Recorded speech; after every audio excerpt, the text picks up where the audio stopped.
everybody, my name is Ryunn.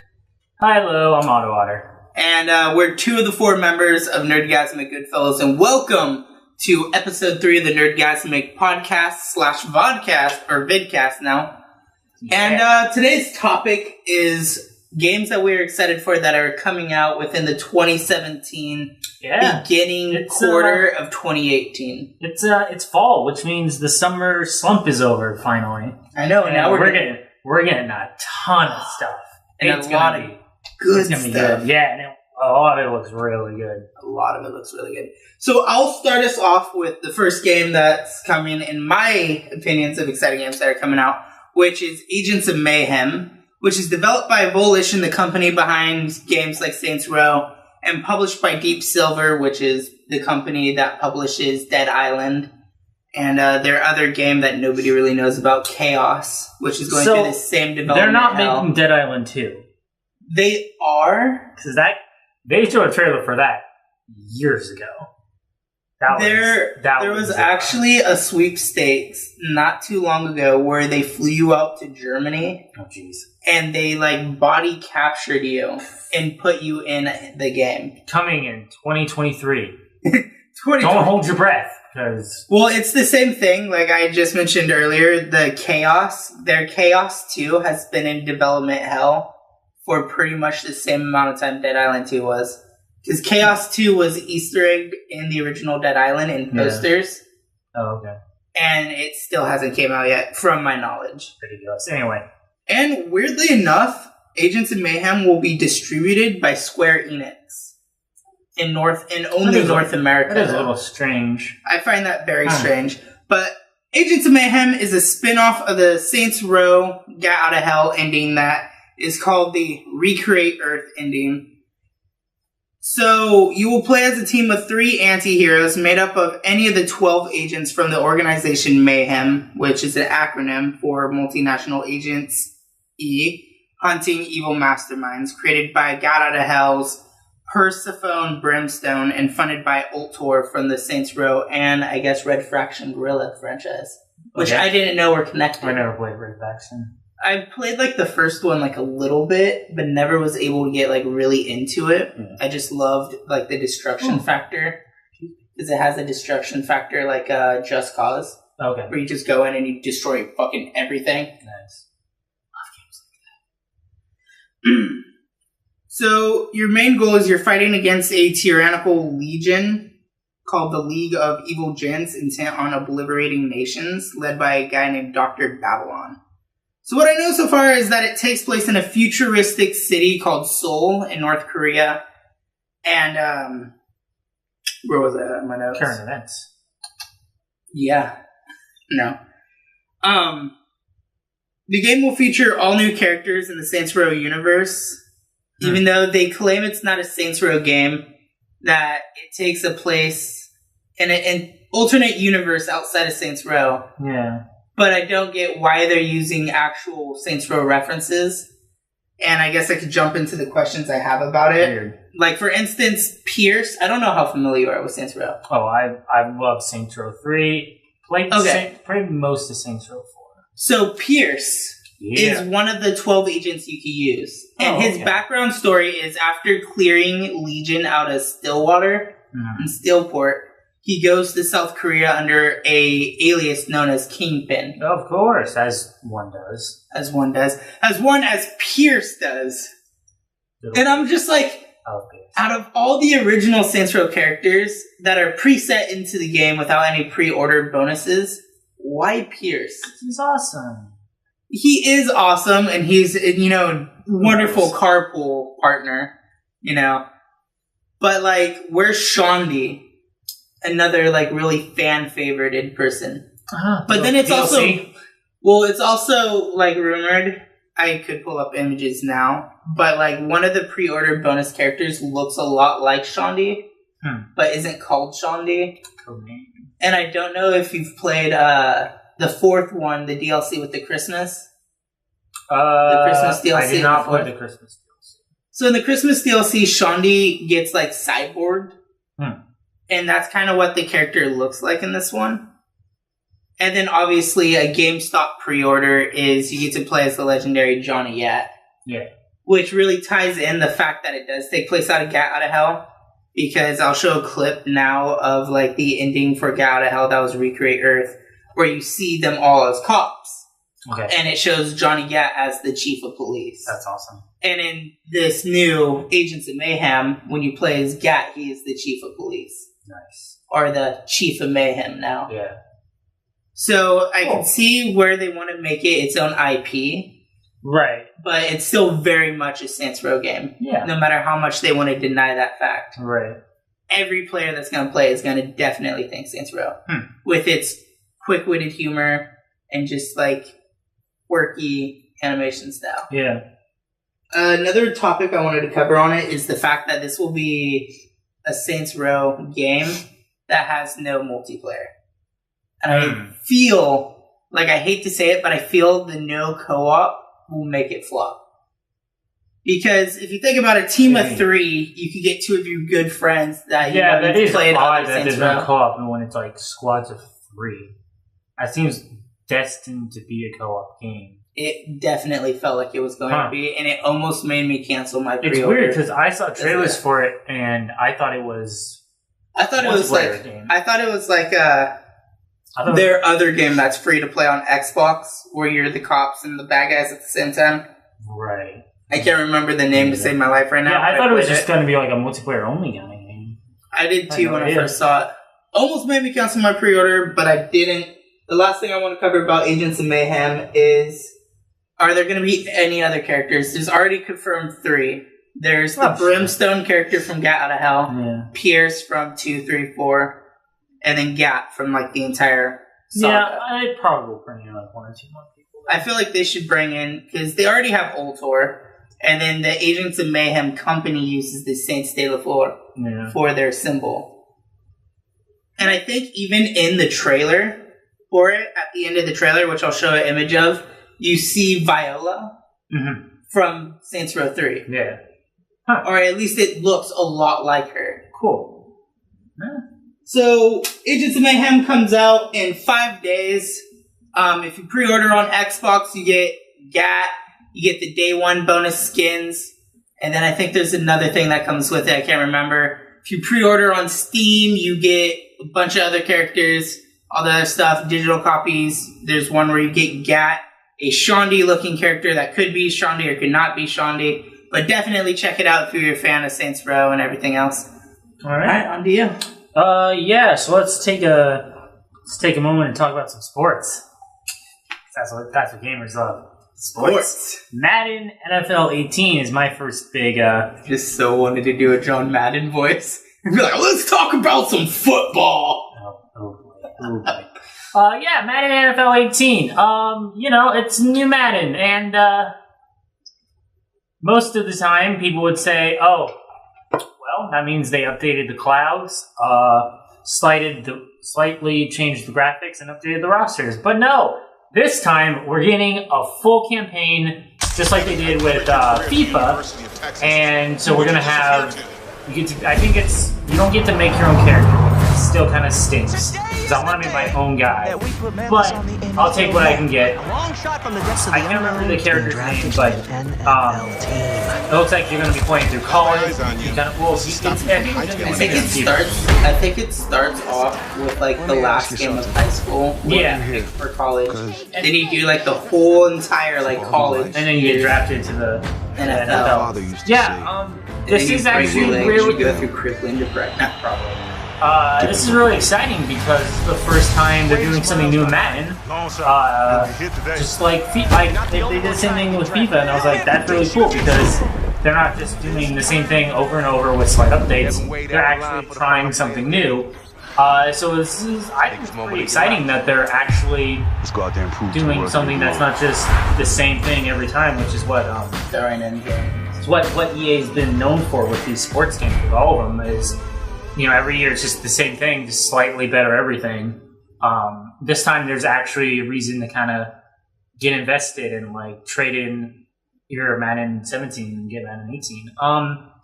Not much has really been talked about with the game because that as much as the story is cool, it's still is just Madden. So it's not like there's a whole lot of, sport like big things to go into with like the game. And I like the Madden games. I like football, so I'll pick it up. But I'm just excited that EA is finally kind of doing like, hey, we should try throwing out new ideas and trying to spice things up a bit instead of just staying part of the course for years and years. So instead of making the same shit, better graphics. Exactly. So content. even if you're not a fan of Madden, this is still a cool thing, and it kind of reminds me of when NetherRealm was like, hey, what if we had our fighting game Mortal Kombat also have a totally badass story mode?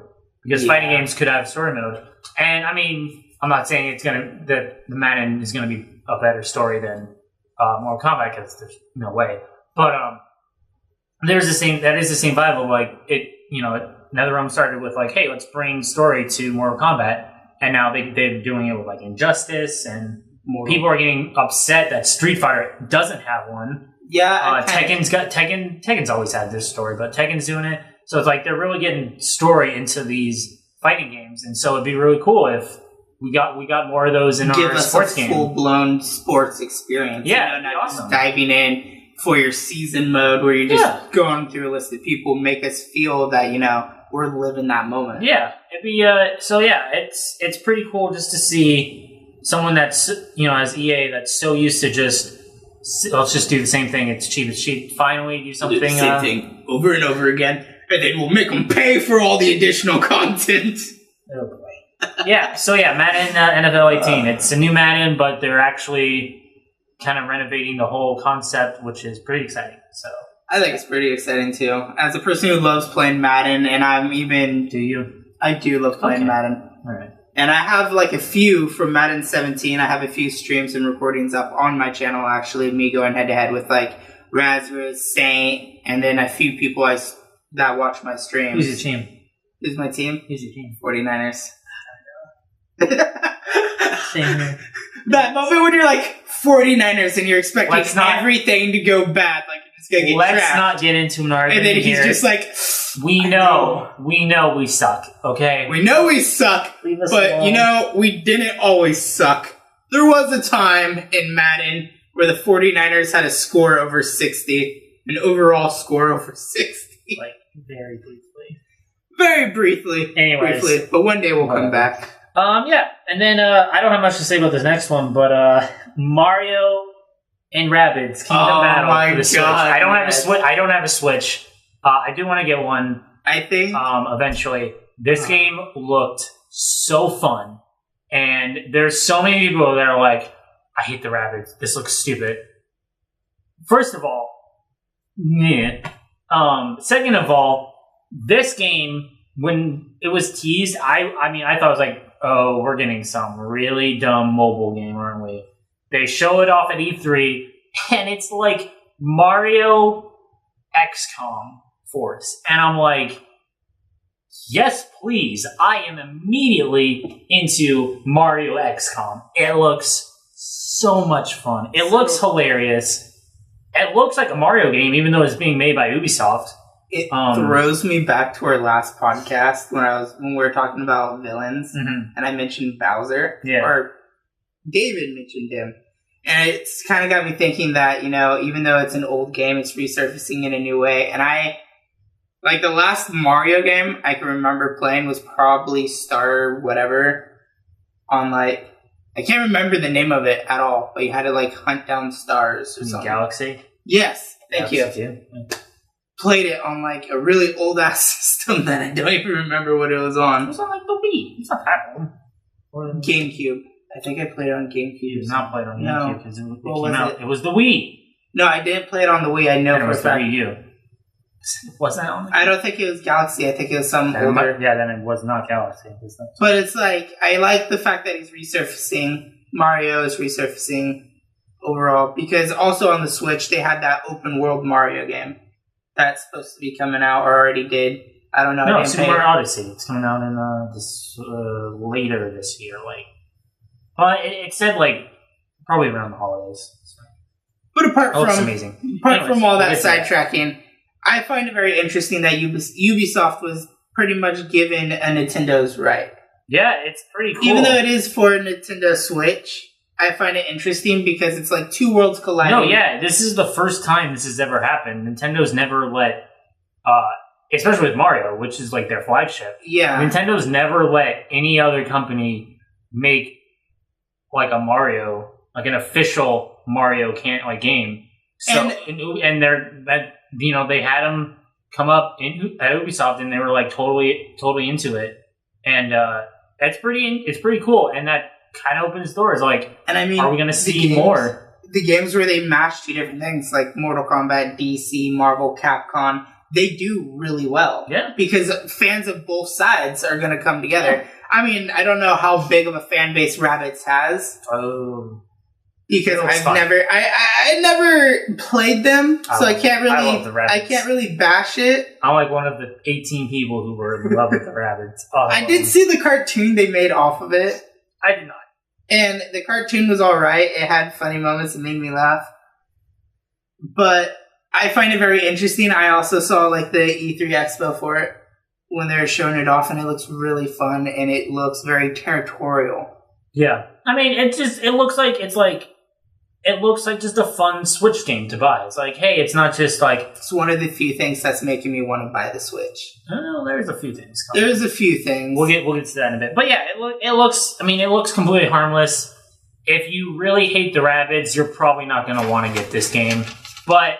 Unless you want to be Mario and jump the shit out of them. Yeah, but it looks fun, and I think kids will love it. And I like it because I love that it's not just like a silly... Another platform is like, no, there's actual like XCOM battle. It's like an XCOM battlefield. It's like, that's pretty interesting. So yeah. All right. So for my next topic, I have The Evil Within 2, developed by Tango Gameworks, published by Bethesda Software. Shinji Mikami, a horror legend, the wonderful mind behind so many great horror games like Silent Hill, Resident Evil, all the way up to 4. I should make that one very apparent. All the way up to 4. Returns in this true survival horror game as we play as a now destroyed Sebastian Castellanos directly after the events of Evil Within 1, who must join forces with the shady organization Mobius, who are the ones responsible for the hell that he went through in the first game. Mm-hmm. And why would he have to, unite with the bad guys? So he could run a story of redemption to save his deceased daughter, Lily. I never played The Evil Within 1, but it looked cool. Oh my god, I'm still currently working on playthrough. I'm still not fully convinced that every game that Bethesda makes is somehow just connected to Skyrim, because they are so hard for Skyrim. So I'm just like... I will dive into that theory. It's just a joke. Don't keep going. Ignore it. It's just a joke. Included Easter egg at the very beginning where you look at the bottom of the door and it says "Made by Voltec." Go to hell to find Dovahkiin. And then there was some other reference in Fallout 4 I don't remember. Bethesda loves their references. They love their Skyrim. Anyways, they love their Skyrim. But, as I said before, The Evil Within 2 is a story of redemption as we embark on a presumably open-world adventure in the depths of insanity to win back our life and our daughter. Cool. Sounds intense. For Sebastian, the only way to save Lily and escape his morbid life that Mobius bestowed to him is to go back into the hell from which he once escaped. So... my personal things about it, The Evil Within 1 ended on a huge cliffhanger. And out of all the trailers I've seen, they've discarded that cliffhanger. Ooh, which makes me very curious about it. That's not a good sign. But the one thing I love about Shinji Mikami is the fact that he is very much a very secretive person when it comes to making games. That's true.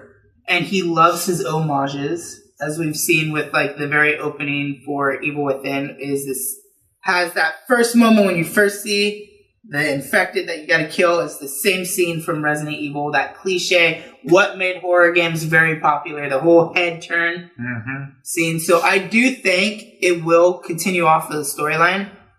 But my main question after watching the trailers, reading some background information about it, is where is Ruvik? At the end of Evil Within, you see the main bad guy walk away.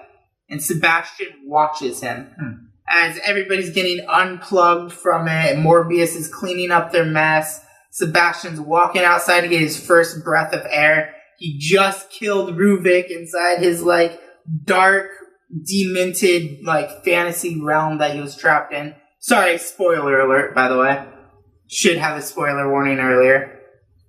But right as everything gets calm and everything seems to be a good day, he looks off in the distance and Ruvik is staring back at him. So as we know here, we get a little background information in Evil Within 1 that his wife and daughter died in a fire, a mysterious fire that started. And we know that some of the only survivors was Sebastian and Kidman, who is a secret agent for Mobius. Okay. So we know that one of the things that happens and the reason why he gets drawn back to Mobius is because of Kidman saying, look, I feel bad for what happened in the first events of the game. Your daughter is not dead. We had your daughter. Oh, snap. And we were having her in the same realm as Ruvik. Okay. She is stuck, and we can't get her back. We need you to go in. And this guy who is at the bottom of his barrel, pretty much, nothing left to lose, he wants to find his daughter. Oh, yeah. So, that begs my next question. Is Kidman good or evil in this one? Because throughout the entire game of Evil Within 1, I've always had the feeling that Kidman wasn't a good person. Yeah. There's always something off about her, and you don't really find out until like midway through the game where she just starts trying to kill all the good guys. And tries to kill the person that you're after, Leslie, who is the mental patient that was connected to Ruvik. Oh, I just realized something. Save it. Oh, Save it. I just realized that just literally made sense on where Ruvik is now. Alright, there you go. Because, well, okay, I'll get into that in a second. Is she good or dead? This next one, because there's going to be a lot to talk about in my next one. Okay, so is Kidman truly good or evil? It's really uncertain at this point. It was a good act for her to tell Sebastian, look, I want you to get your redemption. Mobius is a bad company. We did bad things. Your daughter is alive. I will secretly put you back in if you can stop this. So the next thing is his wife truly dead too?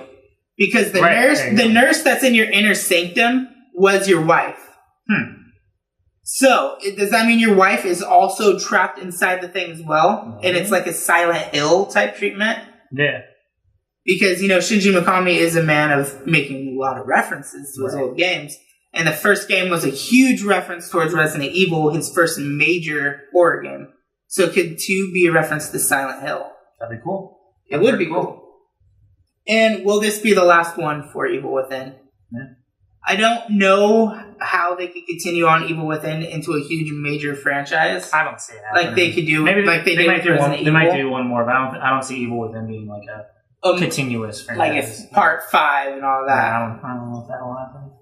But I do see it Evil Within world. Because, again, it's just a very dark, demented world. I do like the fact that this one is, I presume, open world. Because the way they advertise it, they make it seem very much open world. That there's 3 different play styles. There's the cliche hide, sneak around, and try not to get caught. There is the craft traps around the city in hidden areas. And then there's the guns blazing with the little ammo you get. So I'm interested to play it. I'm obviously going to watch someone else play it before I do, because I am a wuss when it comes to horror games. It's taken me 2 years to beat the first Evil Within, because I take it at it bit by bit. But, yeah. Evil Within comes out on October 13th. I already have it pre-ordered. Nice. Oh, boy. Okay. Next up on the docket. Should I be worried? Destiny 2. Meh. So, here's the thing. People have polarizing opinions about Destiny. A lot of people now think that Destiny's actually pretty good with all the DLC and updates that Bungie's been delivering. It's still popular, People love doing the raids on like Twitch and stuff. It might be one of the games that I hate the most in my entire life. Bungie almost died to me, even though they made Halo, I got Destiny day one because well, I mean, everyone was gonna get Destiny day one because it was like Bungie's making a brand new sci-fi space opera epic. It's just gonna be incredible. I want to side buttle and just mention that I, from the get-go, had the feeling that it was going to be a rip-off Halo. No. Because I was like, the trailers seemed very Halo-esque to me. Like, that was the first place it went to. I think I was being judgmental because of Bungie. But I did not play it until actually, 2 months ago for the first time. Well, we all played it day one because it was built up for a long time. There was there were so many trailers. Bungie was building up how great this was going to be. It was like, this is our next 10-year plan. They were showing it's been in development since Halo 3 ODST when they showed the Easter egg where it was with the moon. It was like, that's not the moon, that's the Traveler. It was like, oh my god, got it. And I played it. Not happy.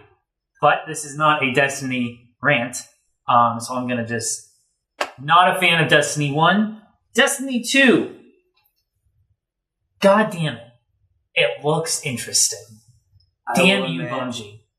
The only reason why I picked up Destiny 1, not because it was $4 at GameStop, but because the trailer for 2.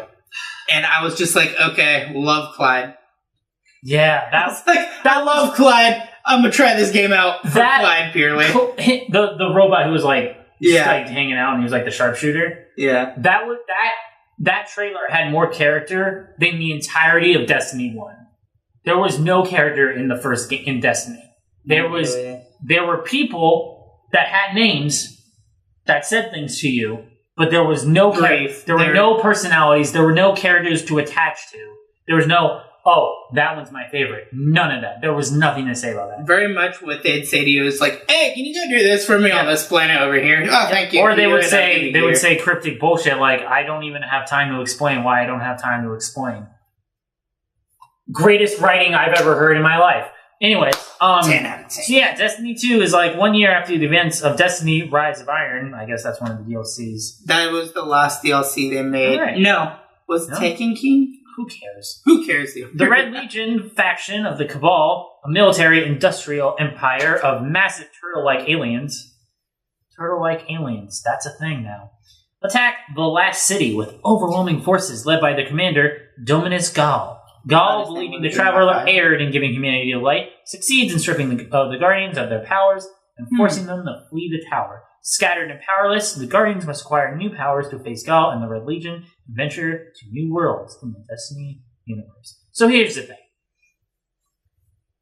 I'm not getting this game day one because the last Destiny had some pretty cool trailers and the game looked cool, and it was not. This one has some pretty cool trailers, and I will admit, it looks way better. It looks like they have figured out the problems of, we need a story, we need characters, and I'm hoping they figured out a way to make the incredibly tedious and boring just farming way better. The enemies are, more just interesting. More organized. They're more interesting. It's not as it was such they would say this is not. I think it was them, or maybe I'm getting my games mixed up. But it was they were this is not an MMO, and it was this is 100% MMO. I'm going to these different planets, and I'm just going to kill the same enemies that spawn every 5 minutes to farm and get shards so I can get some legendary Ingrams or whatever. I'm hoping they fix that too. The multiplayer was actually pretty fun, but it wasn't extraordinary. It was just kind of run of the mill. It was you were yeah, this feels like a Bungie sci-fi multiplayer. Yeah, not bad, but not really incredible. But yeah, honestly, it looks good. I haven't read really a lot of details because I still have that stigmata of Destiny, so I'm kind of not pouring myself into all the new information. Yeah, I definitely feel you on that. But it sounds like they're fixing a lot of the stuff that I had problems with, and just people had problems with different things.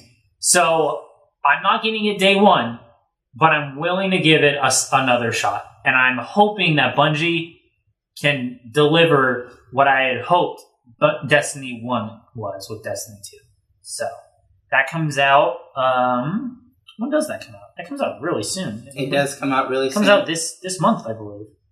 Hold on. So while you look for that, I'll say my little tidbit about Destiny. As playing Destiny 1 for the first time and doing it, like, giving the full experience live on Twitch, I am very skeptical for 2 with the same reasonings you are, because as it definitely feels like an MMO, it's very much farming, and as a low-level character just starting for the first time, it really sucks, because people are already such a high level, it's like, I can't get into, like, PvPs without being completely wrecked.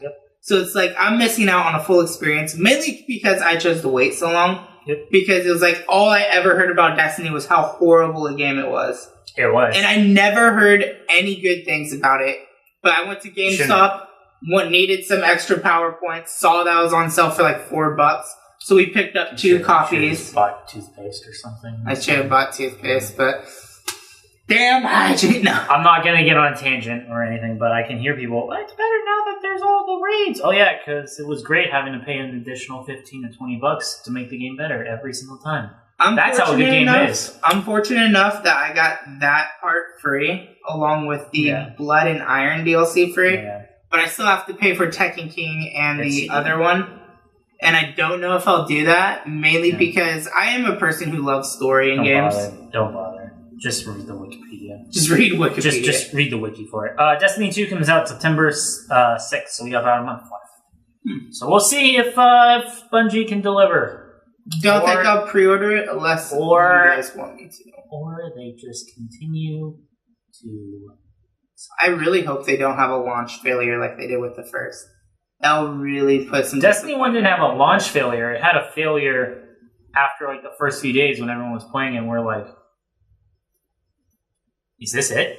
But this is it? Yeah, because they're very much undercutted because there's a lot of promises that there's a lot. I mean, there's a lot of like theories about what happened, and I mean, it's the same thing with Battlefront. Yeah, it was like there's a lot of like talk of like there was going to be a full campaign, what happened, but whatever. So yeah, hopefully they'll fix their issues. So yeah, I think now we're in September-ish. What's your game? My next game is South Park: The Fractured Butthole. So fucking excited! I can't wait. I'm so excited. It's finally developed and published by Ubisoft, inside developed by South Park Digital Studios. We come back directly after the events of Stick of Truth. It's literally the next day. It's literally the next day. Your character gets imported. Yeah. Like, depending on what system you play it on. For instance, I'm going to be playing it on 1. Me too. So I just got done beating Stick of Truth. Yeah. So my Stick of Truth character will be imported for Fractured Butthole. So, I'm not going to spoil the ending of Stick of Truth. But no, we've already given a spoiler. Oh, okay. Well, it's been out for a while. I was going to say, at the end of the entire thing, they're done playing their fantasy game, and so they're like, all right, we're going to bed. And so this then starts the next day. They're doing their superhero stuff. And you as the new kid, you come in as your fantasy guy, like all decked out, leveled with the crown, like you're like the highest level. You're and they're like, douchebag. Yeah, and they're like, we're not doing that anymore. We're playing superheroes. And so you lose everything, and now you got to start the exact same because it's a new game. And you're playing a new game, and new kid is playing a new game with the kids in South Park. Brilliant. I love that. My favorite thing I'm liking about this so far, full-blown superhero origin story for yourself. Yeah, that's going to be fun. You get to create your own superhero costume, and it's supposed to dive so much more into your character creation. Yeah, there's a lot more of like the costumes you pick and the powers you get and just... Yeah. And I just want to say, I have it pre-ordered already. Mr. Towley as a pre-order. I'm not going to pre-order it because I hate Mr. Towley. I hate him so much. I just found it lacking that in Stick of Truth, there you see Mr. Tally in like loading screens, but he was not in the game. That made the game even better for me. The combat looks different. There's like it's a tile based kind of thing, but I think it looks better. It looks better than just the Final Fantasy kind of fighting. So I'm open to that, and I mean, I'm just excited to see Coon and Friends. Yeah, you know, I can't. I'm just super excited. Have you seen the pop series for the game yet? No. So they have some very interesting pops that kind of make me feel like they're hinting towards something where the characters get mashed together. Because it was like at GameStop, I was looking through their pops, and there's a South Park Fractured Butthole pop where it's like Coon, Mysterion, and some other people all mashed into one character. Wow. Well, who knows? With that game, they can literally do anything. From what I know, it's South Park, and they do not hold back. From what I know, during the day, it's the regular South Park game, how it was in Stick of Truth, where you're your kid, you're the new kid, you just go around talking to people, blah, blah, blah. And then by night, you're your superhero. Your alter ego comes out, you're able to go out in the street and you fight crime. Fight Professor Chaos. I'm coming for you. Yeah. I'm excited. I'm super excited. One of the things I have 3 things about this I want to talk about. One is the pushback. I've pre-ordered this game a year and a half ago. Yep. Had to cancel my pre-order because I never thought it was going to come out. The day after canceling my pre-order, like, oh yeah, by the way, it's coming out in October. It's been a long time. It was supposed to come out beginning in like December of last year. It was supposed to come out December of last year. And then it was supposed to come out in the spring this year. Yep. And then it got pushed back, and they didn't say. And then it was like, we don't know. It's coming at some point. And I think they might have said summer. And now it's finally coming out in October. Finally coming out. We already talked about the superhero origin, which was my second topic. And my third topic is, come on, it's South Park. It is indefinitely worth the wait. It's going to be one of my favorite games of the year. Because you just know how vulgar and amazingly awesome Stick of Truth was. I am ready to see the edges and boundaries they're going to push in this one. The references they're going to put in this one. Yeah. And just given this last season, or last few seasons of South Park, because obviously they do this season describing how the game's going to be like they did with Stick of Truth. Yeah. I'm excited for it. Yeah. I'm ready for the references. There is a lot of fuel to mock with the superhero genre. We're in the Marvel Renaissance with DC coming in the picture. There's a lot. There's a lot of fuel for that. There is already just in the I don't know whether or not I'm gonna play an actual trailer for this game or if I'm gonna show the gameplay trailer for this while we talk about it. But I know during the gameplay trailer that Matt Stone and Trey Parker first showed, they show off a bunch of references towards DC characters. Yeah. Like one of your origin stories could be the Flash. Nice. Yeah, it's gonna be awesome. Yeah, I think it'll be awesome. I'm excited for it. It officially comes out October 17th, 2017. I swear to God, if you push it back. Right before my birthday. Perfect. Right after mine. I'm probably not gonna wait till my birthday. I am probably. Day one. That is a game I'll get day one. That is definitely a game I'm getting day one. And I'm definitely going to do another stream of Stick of Truth right beforehand. Nice. But one, just because I don't think there's much about it. I don't know much about it. But Metroid, Samus Returns for 3DS. Oh my gosh! Finally, Samus is back. Because everyone lost their mind, including me, when at E3 they did Metroid Prime 4, and I was so excited. But they didn't have anything; it was just the title. But we were so distracted by that. They snuck in a whole trailer for Samus Returns, which is old school Metroid. It's a 2D side scroller on the 3DS. Well, 2D. I think side scrollers are making a comeback. They might be. There's been a lot of side scroller games when I think of it. But yeah, that's it's really exciting. And then Marvel vs. Capcom Infinite. I'm really excited for that. I really like. I played the trailer for it. There's not a whole lot. I played the demo briefly. It felt like Marvel vs. Capcom. I liked it. I like the new art style that they have behind it. It is weird that there's not going to be Wolverine. That's a little odd. Well, they can't come to an X-Men because it's Fox.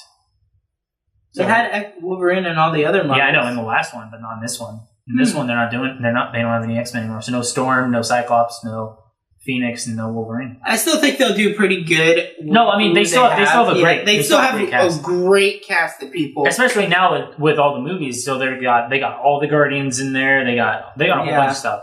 I mean, I don't think they have all the Guardians. I think it's the demo. From what I know, they have Rocket, but they have Rocket, and I think they have Groot.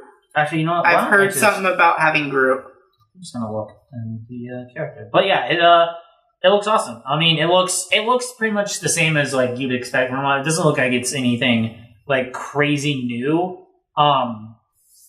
But it's just exciting because it's been a while since I've always loved Marvel vs. Capcom, and it's just exciting to have a new one. So here we go. Here are the characters that we got announced so far. And there's some new characters that haven't been in the game yet. Starting off with Black Panther, his debut. And then, of course, Captain America, Doctor Strange, Dormammu, Ghost Rider, Hawkeye, Hulk. Wait, Dormammu? Yeah. Oh, nice. New Captain Marvel and Gamora, they're going to be in this. Nice. Iron Man, Nova, Rocket Raccoon, Spider-Man, Thanos, Thor, and they're bringing in Ultron as well. So, a lot of characters a lot of the Marvel ones that we're used to, and some new guys. So that'll be cool. And then for Capcom, we got Arthur, Chris Redfield, and Chun-Li. We got Dante. Loving Dante. They just announced Firebrand's going to be back. I'm pretty excited for that. You got Frank West, you got Zero, you got Strider, Ryu, Nathan Spencer, Nemesis. I'm excited for Nemesis. I love it. You got to have Mike Hager and Morgan. And then new characters, Mega Man X, Sigma, and Jedidoma. So Jedidoma's from Darkstalkers. I wonder how the DLC characters are, because I know if you... There's going to be some DLC. I've debated on pre-ordering the game, and I know if you pre-order, some of the characters you get, like they've announced, you get Ragnarok Hulk, and you get a bunch of other people, but I'm wondering, because I feel the Capcom roster is kind of lacking in terms of like classic characters.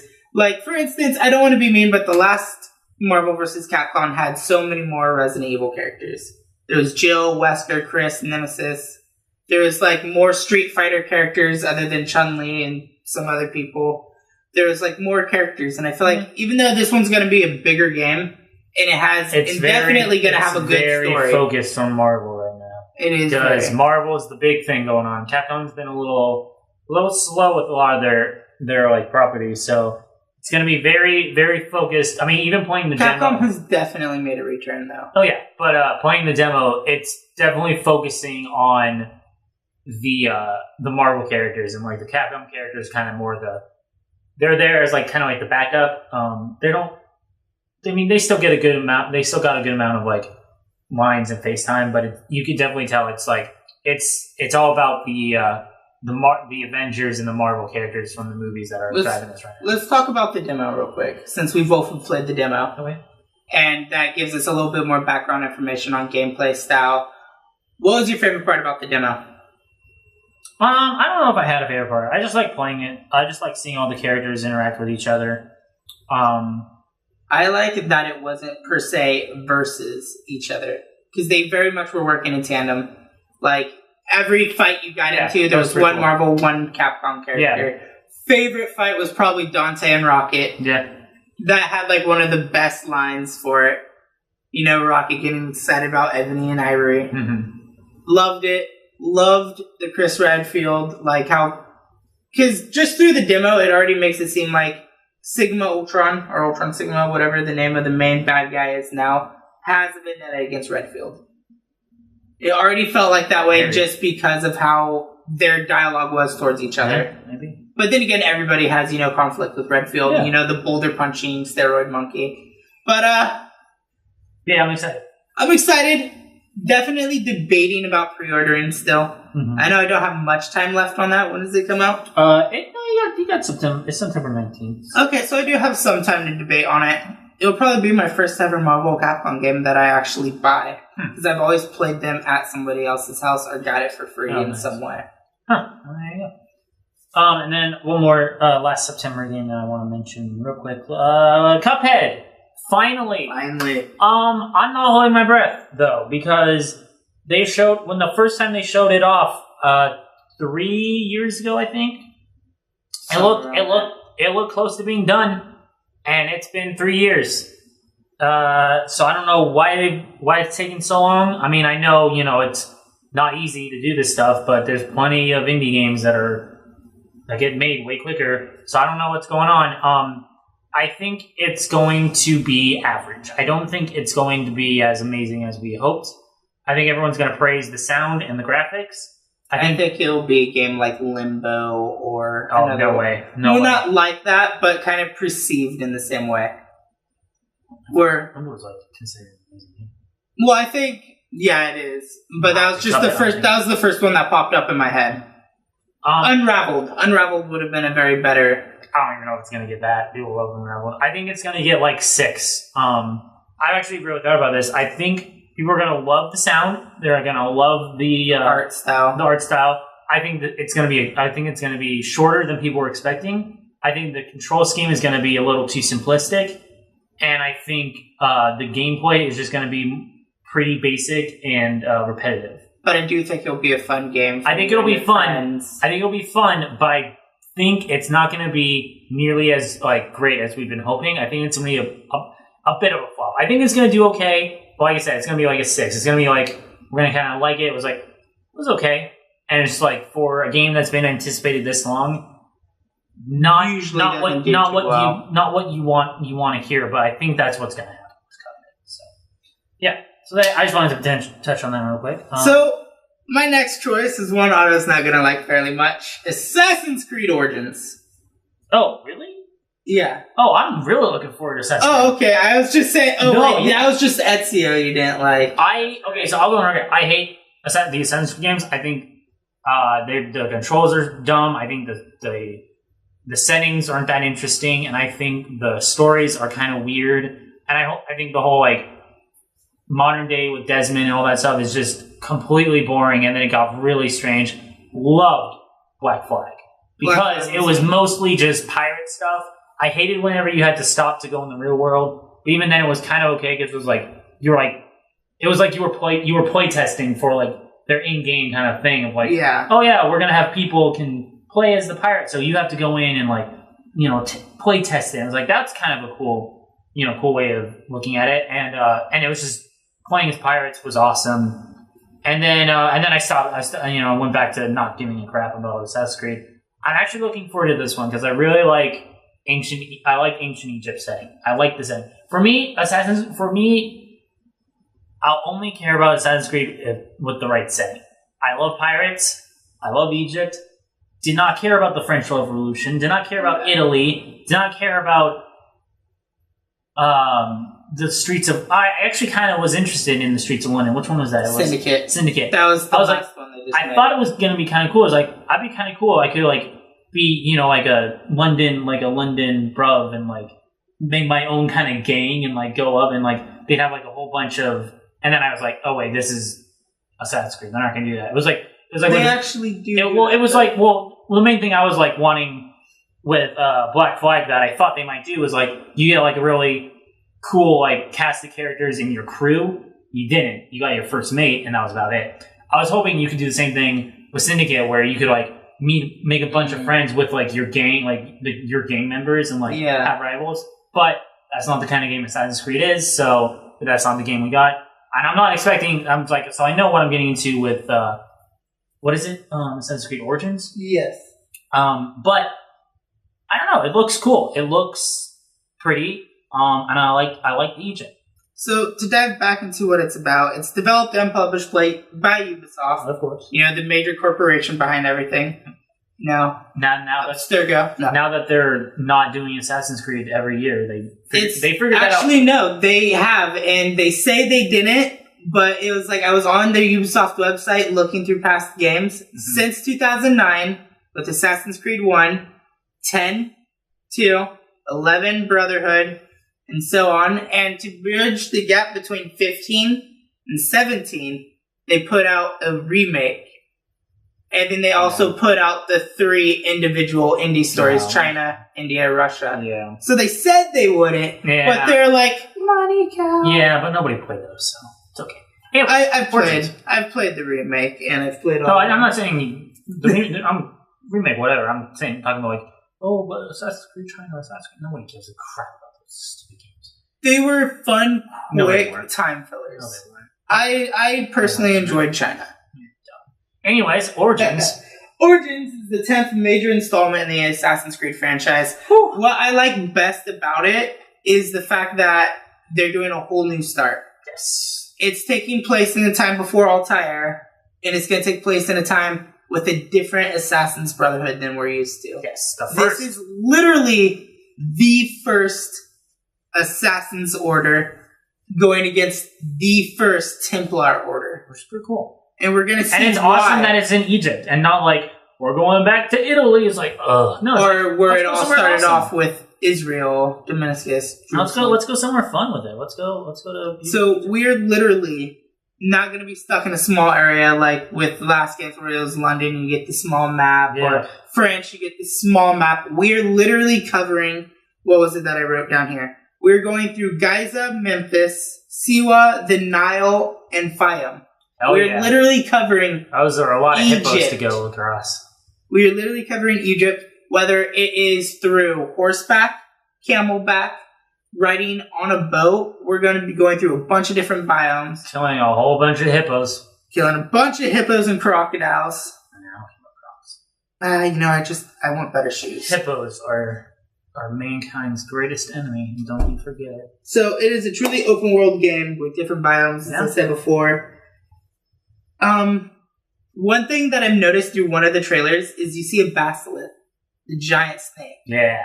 And it makes me ponder, because even throughout the trailer you see the manxes or whatever they are, the cat people. Mm-hmm. Will this dive into Egyptian mythology? I hope so much, because I love Egyptian mythology. It's so, like, rich and just full of just so much. It's just so cool. It's just cool. So I really hope they really go into like that kind of stuff. Last night I did some studying on this because I am very curious about this one. I do like the Assassin's Creed saga, and I do like giving it a chance. Even though it's been very repetitive, same combat, same, you dive in, you kill a target who's kind of dumbfounded and never looks up. They have revamped this. Mm-hmm. And they even have it on your site. You can read about it. There is a new AI system. There is a new combat system, everything. Your playthroughs, every time you'll play this, will be different. That's pretty cool. They have new civilian AIs that are more aware. They have the targets that you're supposed to kill will be better at trying to avoid you. More better, huh? More better, yeah. I am very poor better. With grammar. Yeah, better.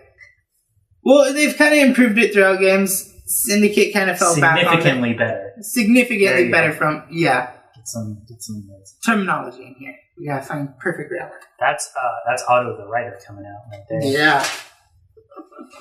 But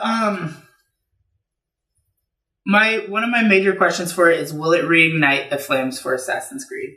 Because obviously they're not gonna stop at Origins. Well, the one everyone's been wanting for so long is Feudal Japan. They've been like, people that's like, that's the one that's like, please make this one, please make this one. I don't know if they'll ever do it. They might. I don't think they'll ever do it, because it was the same thing with me hearing about like World War II, like them diving into more modern wars and more modern stuff. I feel like it would be the part of where they don't want their game to get banned for being too offensive or being one-sided. Yeah, maybe. Because, like, for instance, if they did World War II, obviously one of the people you would have to go to try to assassinate would be Hitler. Yeah. And that would strike some flags. It would definitely show. When you play Wolfenstein, you go kill Mecha Hitler. Come on. That was like, true. And that was way cool. Technically, that was closer to World War II than we are now. So true. No one's gonna be like, how dare you kill Hitler? Everyone's just gonna be like, yeah, kill Hitler, kill him. Every game you can kill Hitler, you kill Hitler. Sniper Elite Force, shoot him right in the ball sack. No one's gonna care about it. But I'm very excited for Assassin's Creed Origins. It actually looks cool. I'm interested. New combat style, new weaponry system. Yeah. One thing I find interesting is a lot of Ubisoft games are pulling from Far Cry right now. Specifically Far Cry Primal. Yeah. Because Assassin's Creed Origins now features a mode where you could recruit animals. I'm actually kind of excited for that. I am too. That was one thing I liked about Primal. But I feel like they're starting to dive into a more Far Cry-esque developing world. Yeah, maybe. Which leads me... Oh, by the way, Assassin's Creed Origins comes out October 27th, 2017. Again, what date? October 27th. Okay, right after October 27th. And again, have it pre-ordered. Okay, so we're in the month of October right now, the best month, some would say. We're going to talk about South Park, and you already touched on Evil Within 2. Motherfucking Middle-earth, Shadow of War. Holy crap. Now, very recently, within like the last 2 days, got a bit of a flack because they announced they are going to be having the one thing that all gamers, no matter what platform you play on, can agree on. Microtransactions suck.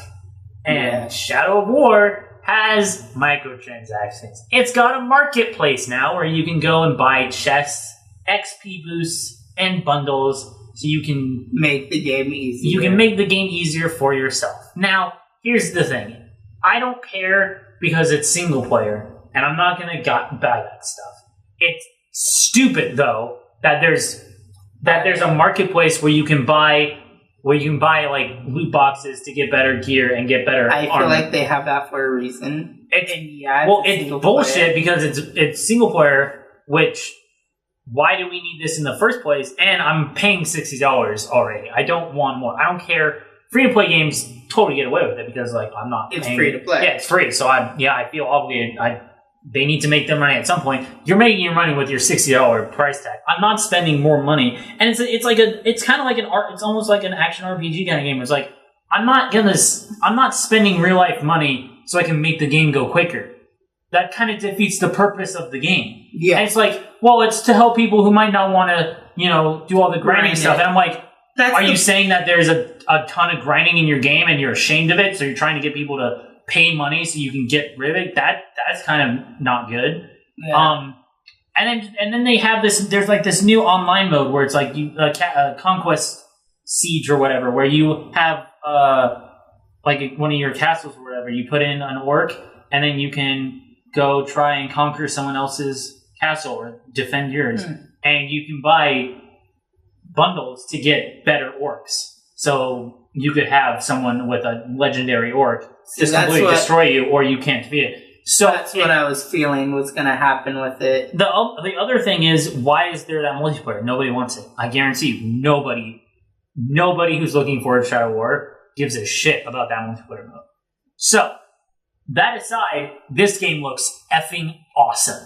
The gameplay that they've shown is basically Shadow of Mordor times like 10. It's ridiculous. Everything's updated. Graphics obviously. The orcs are there's more personality. There's way more personality to the orcs. They're in different sizes now. There's different types. There's like ones that ride Caragors. There's like these big there's like giant kind of like mini giant ones. They can be loyal to you. There's a whole bunch of new they tackle the Nemesis system and like with a whole bunch of new stuff that we want. We want like new ways to make Nemesis. We want like our orcs can like have their own Nemesis. They can, of course, we can recruit them. We can shame them, which is like not recruiting them, but like make them look like they suck to like everyone else. And it just looks. There's like the new Castle Siege where there's like different layers, and you can have you can bring in different like orc captains and stuff to attack in different parts. It just looks so much bigger and just more badass, and I'm so excited for it. So, shamingly, I am still working on Shadow of Mordor. I love that game. Okay. I am loving it. I love the system it has to it with the, as you said, Nemesis building, and then just going through killing captains. And you can, and they confirmed for Shadow of War, you can import your biggest Nemesis from Shadow of Mordor into Shadow of War. So he'll still be there, which is pretty cool. Which means mine's a low-level archer. Seems like it's time for me to play that game again. But yeah, it looks awesome. It's coming out October 10th. I can't wait. It looks so much fun. I personally don't think I'll pre-order it day one, unless they have some unbelievable day one pre-order bonus, because that's usually what sells me. But because I'm still working on Shadow of Mordor on Twitch, and I'm just like taking my time with it because I purely do enjoy the game. It is a fun game. It is. It's something that if you haven't played it, go check it out right now. Some literally, you're like, okay, I'll only stream this for an hour. 3 hours later, you're like, fuck. Yeah, because you just keep getting invested with like, well, I gotta go kill this guy. More things. Oh, well, this guy's doing this. I gotta go kill this. I gotta go get this. Well, I gotta do this. I better go get this guy. One thing I appreciate too is the collectibles for it isn't one of those tedious collectible games. Yep. It's one of those ones where it's like straightforward. This is where it is on the map. You know, if you're doing an adventure over here, oh, okay, I'll just knock out that. You don't actually have to scavenge for it. And, go into, like, tedious, numerous tasks to try to find stuff. It's very straightforward. It's a very great game. If you haven't played it yet, like I haven't, try it out. It's definitely worth it. Shadow of War will be good. It's gonna be awesome. I want to talk a little bit about the story because, spoiler, again, Sauron, from what I've understood, dies in Mordor. Yes. In the first game. I've been told that you're fighting Sauron's army again. I don't know. The funny thing about these games is the actual story of Talion, and I can't remember the elf name because it's like a super elf name. Yeah. Their actual story, I don't really get. The first one I got okay, there's these guys that I'm gonna kill because they killed my wife and they killed my son. F these guys. But Sauron was there though, and at the end, like we said, spoilers. I don't want to spoil. Well, it's okay. I have big-headed friends also, who already died. Also, you had your chance. He kind of he possesses one of the last dudes, and you fight him, but you don't, and he gets banished again. And then in this one, it's kind of like the same, where it's like the ring's gonna show up, and because doesn't he forge the ring? Yeah, the elf dude forged the ring. I say elf dude because I like Lord of the Rings. I like the movies. I like them too. I'm not like a Lord of the Rings person. I'm not a Lord of the Rings knowledge guy. I don't know damn thing. I don't know. So yeah, it's still somehow Sauron trying to resurrect himself or whatever. So I'm not really sure. I don't care. I just want to fight orcs and make friends and make new. I want to talk about it. Well, most of her is in her human form, which is pretty cool. Shelob, I don't know what the title is. I completely forgot the name. Everyone's got a title. Well, it's Shelob, and she's a witch. But there's the trailer for her. She's interacting with you all in human form, and it looks like she's got her own kind of agenda. So you don't know what she's going for, but of course she's going to probably turn into a giant spider, and you get to fight that. And I don't like spiders; they terrify me. So it's gonna be rough. Spider as an evil. It's gonna be rough, but I'm gonna power through it because I really want to play Shadow of War. All right, my next game, and the last one I'm going to full direct detail with because that's the last one I wrote full direct details. Is Far Cry 5. Okay, I'm gonna sit back and not say anything because alright, I don't care. About developed and published by Ubisoft, Far Cry 5 is another. How do I even explain? It's another installment in the Far Cry franchise. It's the 7th one, I believe.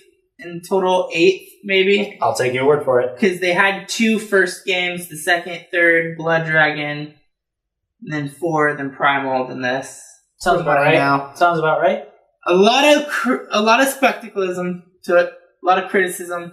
As you can see, Otto, not really a big fan towards it. I'll say my thing once you say all your stuff of what. Okay, so it's going to take place in America, which has a lot of debate towards it. You're fighting a religious cult called the Garden of Eden. You're taking on a person named Joseph Seed, who is the leader of that cult, and it's taking place in Hope County, Montana. It's drawing a lot of things through Primal and through 4, in which you get animal companions, and then you have the people for hire. It looks interesting. One of the things I want to dive into is the controversy. A lot of people think it's picking on religious people. Good. Religious people suck. Oh, I said it. Oh, what's it gonna do? You gonna type an angry comment at me? Whatever. I like controversy when it comes to games. It always makes a game better. No. Although I can't think of anything off the top of my head of what's gone bad. So. I want to point out that Outlast 2 also dove into an American area in which you kill religious people. And you do. not a lot of people had a problem with that. I think it's because, one, it's a horror game, and two, it's more of a niche. Like, Far Cry 5, I would say, is much more, like, broad, has a much more broad audience than Outlast 2. Yeah, I could agree. So... I like the fact that this will be the first Far Cry that is full multiplayer co-op story. Like, literally, they encourage you to go in, because in the game, you'll play as a sheriff who just comes to this county and is tasked with taking him down with your posse. Mm-hmm. So you'll be 4 cops going on, taking on this cult. Yep. I like that idea. I'm excited for it. Already got a group of people I'm ready to play it with. Not me. I am a fan of Far Cry. I am willing to give it the chance. There are things I don't like about this game that I've seen so far that makes me iffy on it. I do have it pre-ordered. Mm-hmm. But, like, some of the things that make me iffy is, like, the call for hires. Yeah. Where you can either call in a dog, you call in a guy on a plane. I will say, the only thing that might get me to buy this game when it's, like, reduced in price is that when they showed that dog fetching a gun and bringing it to you, that's the greatest thing ever. That is the greatest. That was amazing. But I already dove into it I dove into this topic when I made the reaction video for the actual game. Mm-hmm. I think I made that video. I know I edited it, but I don't think I ever published it. But there are reasons why that they try to get you behind this if you watch the individual character trailers. Yeah. That every one of these people have been wronged in some way by this cult. Yeah. And just in the trailer build-up, if you actually dive into the trailers, apart from outside sources and just what you hear about the game, it does look good. There is, like, they give you, just through the trailers alone, a reason to want to play this game and fight this cult. Mm-hmm. Because, for instance, with Nick, the pilot, they've killed his son. Yeah. They've killed one of his family members. He has a newborn son, and this cult is changing the world, and he doesn't want his son to live in this world. Okay. And he is the son of a World War II pilot veteran who they just mercilessly kill. Yeah. And he's flying his dad's bomber. Nice. To get back at these people. The chick that owns the bar, her father was killed. She inherited the bar from them, and they're making her, like, work for them. Yeah. And she's like, well, I'm gonna kill these bastards from behind.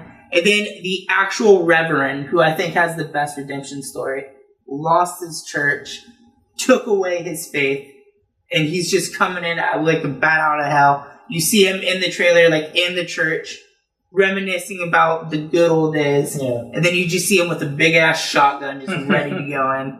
I think it will be good. I have high expectations for this. I hope it doesn't flop like Primal. Yeah. But I think it'll be a good installment. Yeah. Alright, here's why I completely disagree with everything he just said. Far Cry 3. Awesome effing game. Yeah. That was my next topic. Awesome game. Where does it take place? Beautiful tropic islands. You got one of the greatest villains of all time, Voss Montenegro. You've got intense, you're a fish out of water, you're this spoiled rich kid. It's not even a spoiler. I mean, the game's super old, and even then, it's like it happens in the first 5 minutes. Your older brother, who's like the army guy who could help you in this situation, gets killed immediately by Voss. And so you're just this kid who has no idea what the hell he's doing. You gotta save all your friends from being sold as slaves, basically. Or just murdered because killed because they're psychopaths. Then you get Far Cry 4. You're in the beautiful Himalayas. You're returning home just so you can spread your mother's ashes. So you're distraught because your mom died. And then you get caught up in the entire civil war with this crazy, like, tyrant, pagan man. And you're in this beautiful Himalayan mountains with great, a ton of animals. Far Cry loves their animals. So, spoiler alert here, because Far Cry 4 is by far my favorite, because I love the story. Let's not delve too deep into it. We're not going to dive too deep into it, but I just want to touch bases on the fact of pagan men. Mm-hmm. It's one of those games that makes you hate him. But in the end, he's not the bad guy. I wanted to fight for him because I hated both of the rebel leaders. I thought they were both stupid, and I thought they just needed to shut up. I was like, can we just have Pagan rule? Because he didn't seem like the worst kind of leader. He wasn't bad overall, and his only crime was truly loving your mother. Yeah, and that made her husband mad because she fell in love with him too. Yeah, and had a daughter with him. Yeah. your father ruthlessly murdered. Yeah.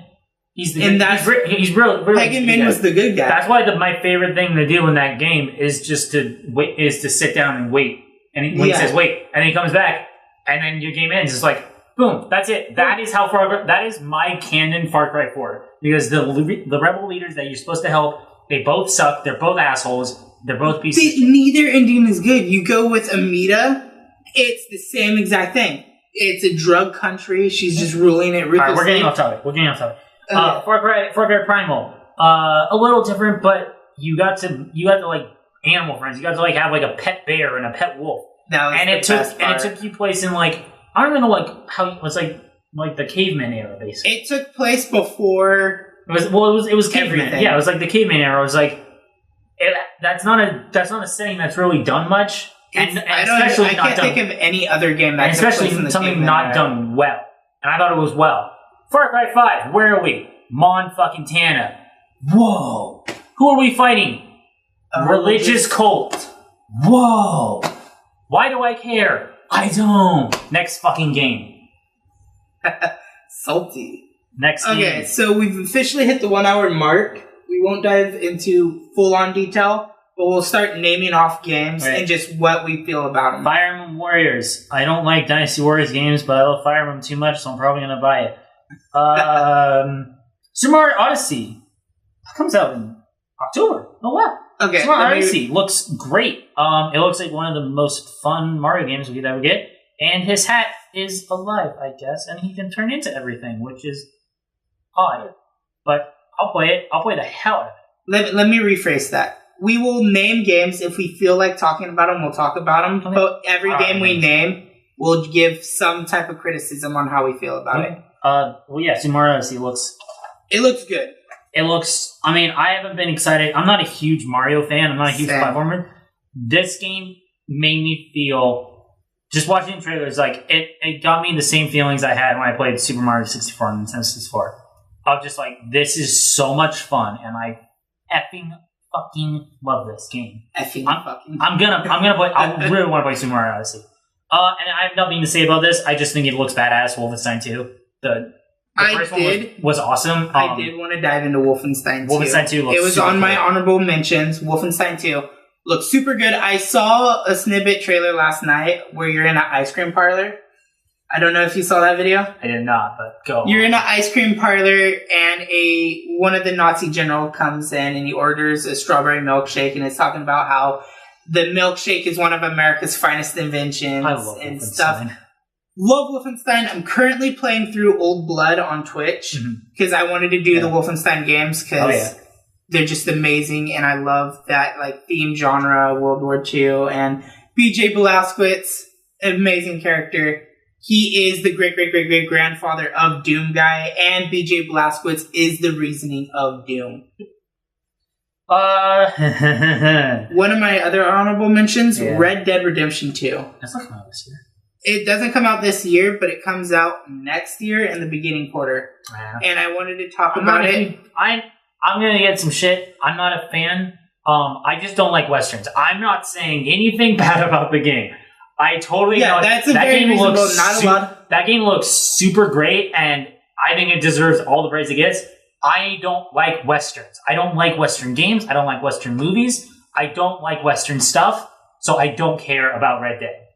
Okay, so I'm sorry. A few things I want to state about Red Dead Redemption 2 is it's this prequel sequel.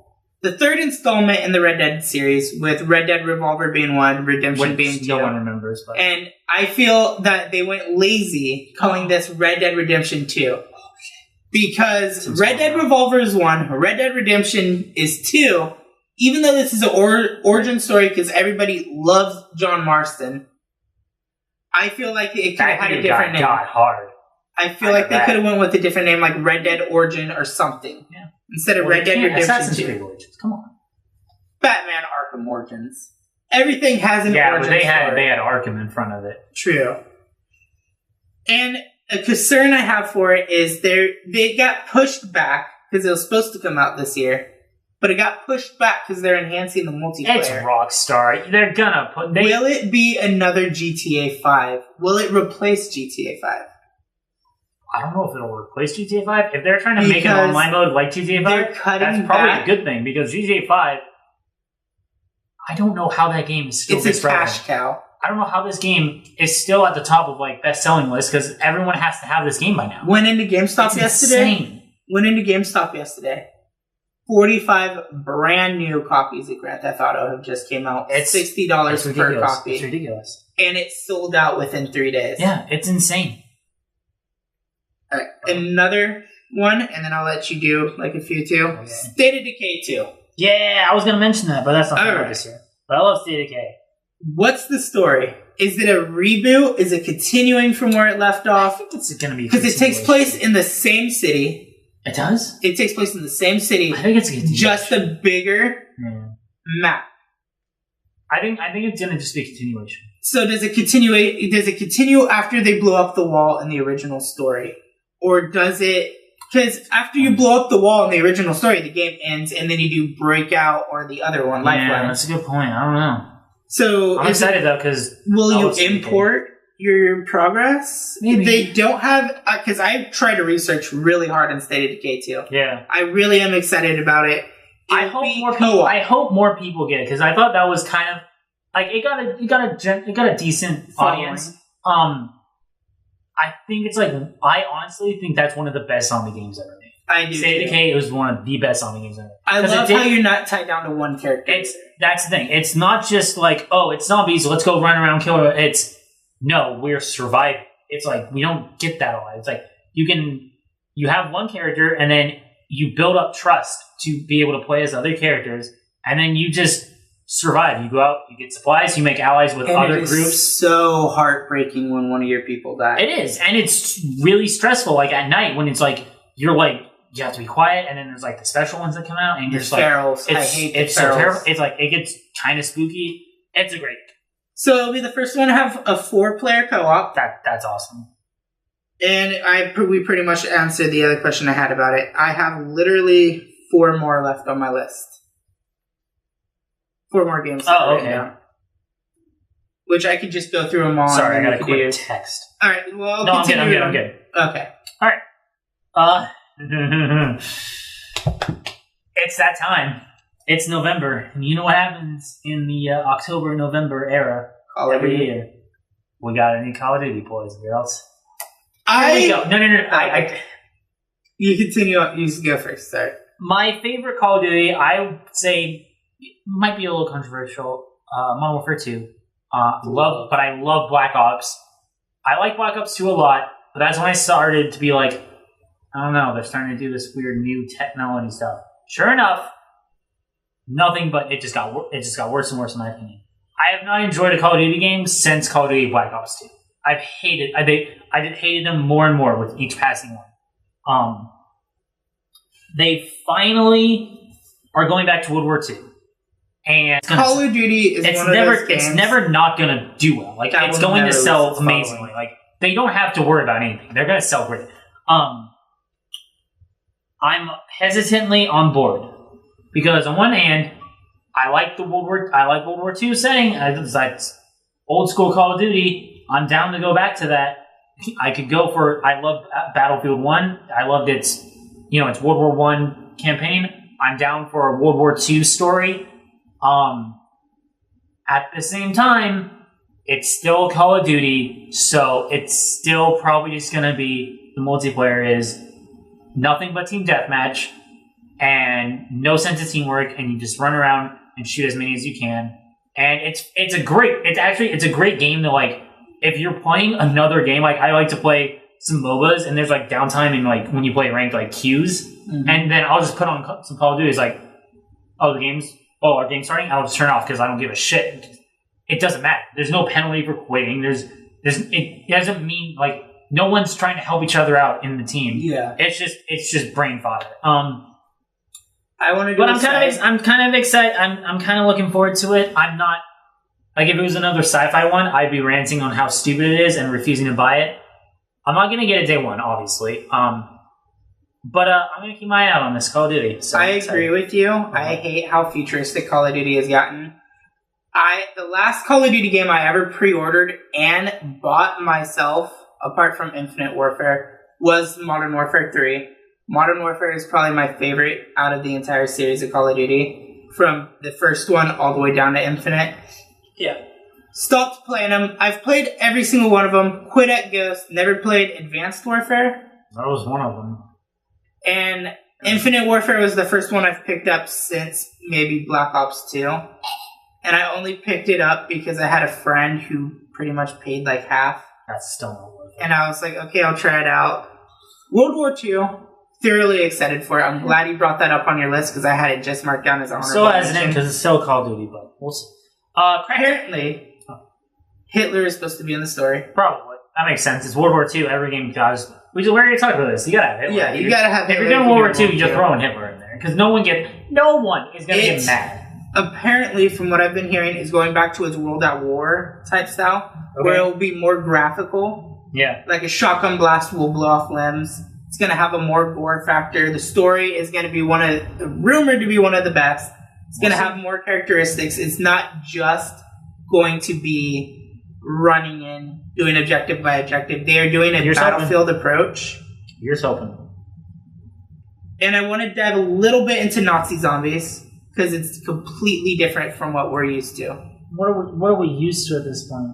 Wave after wave after wave after wave. No, I'm used to looking up online some fucking 45-minute goddamn puzzle because I have to get the goddamn golden key out of some statue's asshole and then run 5 miles west, unlock the gatekeeper, then take the trolley to North Station, and then I have to go unlock the electrical magnetic gate pulse, and then I have to go avoiding the blue guy. Yeah, while avoiding the spirit of death. Also, there might be some zombies you kill. And some weird monkey creatures. Yeah. But the zombies really aren't the point of Call of Duty zombies. It's like, Call of Duty make it World simple. War II's I miss simple zombies. Zombies isn't going to be wave after wave after wave. It's a legit story. I'm okay with that. And there is more than just your normal grunt zombies. Yeah. There's actually going to be different variants. Not all the zombies are going to look the same. You know what they should do? They should bring back the OG4. You play as a whole new group of people. Damn it. So you know the famous World War II story about the people who go in for the art? No. Oh, yes, of course. The Simpsons did that. It revolves around that. The flying hellfish. It goes around that. With the premise of these art people going in to try to steal art that doesn't get destroyed, but ends up getting trapped by this German scientist that Hitler abandons and was supposed to kill. Do we know who the German scientist is? I forget the name. Is it the guy? Or is it someone new? It's not Richthofen. Damn it! Come on! Bring them back! But Richthofen is the one that fired him. Officially fired and was supposed to kill him. So they're still up. I just want those guys back. I can't remember any of their names. But I love them. There's Richthofen, Yuri, Nikolai, and Dempsey. Yeah. Well, yeah, it's the Russian, the German, the American, and the Japanese. Japanese guy. But you're apparently playing a whole new set of people. The zombies are different, and they will approach you differently. They don't just rush at you. There's legit different styles that you're going to have to remember. This one's going to be like this. This one's going to be like this. They intentionally made it different, and I'm excited for it. I don't know. I would have been totally fine if they just went back to Black Ops 1, Black Ops 2 zombies where it's just survive wave after wave and only got cool map. That's just me. There's also apparently rewards for how well you do in zombies that will relate to the story. Wonderful. And zombies does relate to the World War II story campaign. Okay. We gotta finish this up. Yeah. Crackdown 3. I'm excited. You were talking about Just Cause, something about... Something Just Cause with a completely destructive world. I agree. Crackdown, that's what they're doing for Crackdown 3. Terry Crews is in it, and I love Terry Crews. I'm excited. I'm a little hesitant because they haven't shown off too much. I feel like they need to show... They should be showing off more than they are. So I'm a little nervous, but I'm open to it. I think this is something that Xbox, they need to bring more for first party exclusive stuff. I think Crackdown could, I don't know, I think if they do it right, it could be like a flagpole of Xbox exclusive. From what I've heard about the game, that it's just like Just Cause with a completely destructive world. Yeah. And I mean, you literally take down skyscrapers. Yeah, that's what they said. It's like, it's 100% destructible. And the that's map awesome. Also, rebuild itself. Sony, we get Terry Crews. Take that. The map will rebuild itself every 5 real life. It looks awesome. So you could have a headquarter, and then you can have some dickhead just smash it down, and you lose everything. I'm excited. I'm excited for it too, and I'm glad you. And then I guess the last one we're talking about. Oh, I have a few more that I do want to mention. Star Wars Battlefront 2. Yeah, this is the last. So rewind and play what I said about Destiny. Just go ahead and play this again for Battlefront 1. EA, fuck you and your Battlefront 1 garbage. That was the shittiest Star Wars game I've ever played. I'm just saying it right now. That was the worst Star Wars game I've ever played. We waited so long for Space Battle. I still remember the E3 where they had the debut trailer. I was with all my friends, and it's on Hoth, but you don't know what it is. It's just like a bunch of snow, and we're all just like, what's this? And then you got the snow speeder crashes. Oh, yeah. The AT-AT's foot guns. And we're all like starting to freak out. Boom, Star Wars Battlefront. We all jump off we're all sitting down. We all jump to our feet and we just also, oh my god! We were so happy that we were getting more Battlefront. And then we got Battlefront. Fuck you, EA. But Battlefront 2 just like Destiny 2, it looks like they listened to their the critics. They put a story. They are putting story in it. They're putting the clones and the droids in it. The multiplayer looks. I mean, the graphics and the sound look. That was the only good thing about Battlefront 1. The graphics and the sound were some of the best in games. It was so beautiful. I mean, it was Star Wars. So I mean, this is literally the same I have with Destiny 2. I'm not going to get a day one. I'm very hesitant. But I'm very hesitant. But I'm actually hopeful and looking forward to this, which I didn't think I would have. I didn't think I wouldn't give. I thought I'm not going to give a goddamn shit about Destiny 2. I'm not going to give a goddamn shit about Battlefront 2. I'm looking forward to Battlefront 2. I'm hesitant. I'm looking forward to it. A very promising thing is I am getting it day one. It will have a story, and one thing I like is it will have split screen. So if you want to see if it's good or bad, you can see then. But I think it will be promising, and I hope it will be better than the first. Another honorable mention of mine is Metal Gear Survive. It will be the first Metal Gear game without Hideo Kojima. You're looking forward to this. I am actually looking forward to it. I like Metal Gear. Because last I checked, Cancer was more popular than this game. It is a very unpopular game right now. Nobody wants it. It is getting a lot of shit. I haven't seen a single... You're the first person that I know that is actually looking forward to this game. This E3, they had a panel open for it, and it did very well at its panel. And a lot of people did enjoy the gameplay. You can watch the video. I'm not going to watch the video. So, pretty much the premise is, after Metal Gear Solid 5 Ground Zero... I will say, and this is not because I don't like the franchise. I've never played a Metal Gear game, just because I've never owned a console at the time of it being popular. It's just one of those franchises. I think everyone has it. You have a franchise that's huge and everyone loves, and not that this looks dumb, I'm not gonna play it. It's just I just didn't get it. I didn't get on the bandwagon, and now it's I'm just not gonna bother. Totally love. I love Metal Gear. I just never played it. I love that they exist. Of Kojima. It's the storytelling, the bosses. It's some of the best in gaming. It's just something I've never played, and even I know that this new one is probably really fucking dumb. So go on. So you have very valid points. It will be the first Metal Gear without Kojima. This was one of Kojima's ideas that he wanted to do. He is disappointed that it's happening with Metal Gear. Mm-hmm. But his Metal Gear is supposed to be a stealth espionage type game. Which it was. And it's not supposed to include zombies. But it takes place in... But he's gone, so screw him. We can do whatever we want with this stupid thing. It takes place in between Ground Zero and Phantom Pain, which are both the same game, just different sections. Right when the base gets destroyed in Ground Zero, a portal opens up that sucks the actual destroying base pretty much into an alternate dimension. Once again, as someone who's never played these games, I still know that that's stupid. Sorry. I'm looking forward to it. I think it'll be good. Another one of the last 3 games I have on here, or 4, is System Shock. I don't know what that is. You have 4 games? It is a old school horror game, and it's a reboot. I hope it won't end up like Prey. Yeah. I don't know if they're going for a full-on reboot of like the actual series, or if it'll be like Prey and do a whole new story to it. All right. The next one is the new God of War. Yeah. I just wanted to dive into it. Is that coming out in the first quarter of next year? Yes. Cool. I actually didn't look at anything. I only looked at 2017, so I didn't look at anything 2018. I'm excited for God of War because it's diving into. Look at that real quick? Nah, I'll just quickly explain it so that way we can end this soon. God of War dives into Nordic mythology. Yep. And it will be the last one in the series. Oh, really? They've confirmed that makes sense because he's like old man Kratos now with a kid, and it's like this seems like it would be. And his last if they do continue it, it'll be through the kid. Yeah, I mean that's kind of what the feeling I got with seeing the trailer. So the next one is Metro Exodus.